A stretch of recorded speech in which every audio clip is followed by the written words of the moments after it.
इज्जत माब उमर अता बंदयाल साहब, सरगोदा के अवाम को पता है बेंच फिक्सिंग हो रही है, आपको क्यों पता नहीं है कि बेंच फिक्सिंग हो रही है?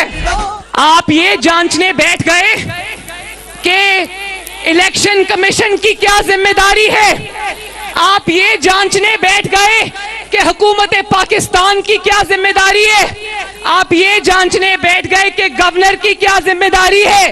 बजाय जरूर जांचें, जरूर पूछें, मगर क्या कभी अपनी बुनियादी जिम्मेदारी का अहाता किया आपने? आपकी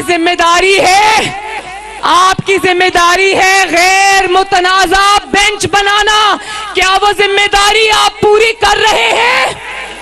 जब इन ऑडियो लीक्स के बाद भी इन दोनों जजेस को बेंच में शामिल किया तो यकीन करो सरगोदा वालों, लोगों ने हैरानी से और परेशानी से लोगों ने दांतों में उंगलियां दबा ली।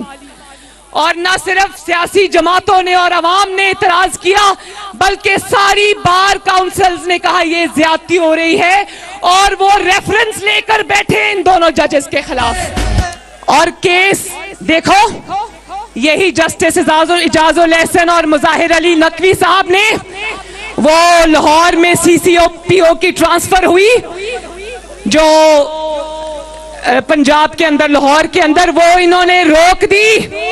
वो केस का खुद ही नोटिस ले लिया और फिर वो डोगर को, जो इमरान खान का आदमी था, उसको वापस लाके लगा दिया। और वो केस सुनते और उसको कहा भाई तुम इमरान खान के आदमी हो, तुम्हें हम कहीं नहीं जाने देते, तुम्हें यही रखेंगे हम। और उसके बाद वो केस सुनते सुनते अचानक इलेक्शन पर पहुंच गए।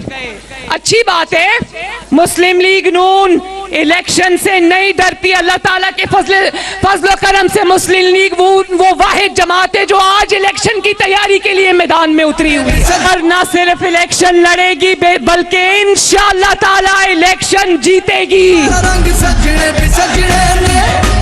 तो अगर इलेक्शन की बात करते हो तो मुस्लिम लीग नून कहती है, सरगोदा के शेर कहते हैं ब्रिंग इट ऑन।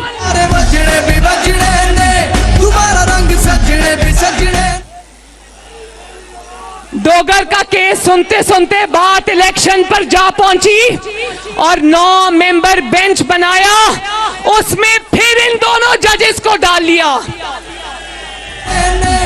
उनकी ऑडियो सामने आ गई, ऑडियो में कहा जा रहा है कि इनका बेंच बनाना, यास्मीन राशिद कह रही है कि सुप्रीम कोर्ट में 7 बंदे बैठे हुए ने।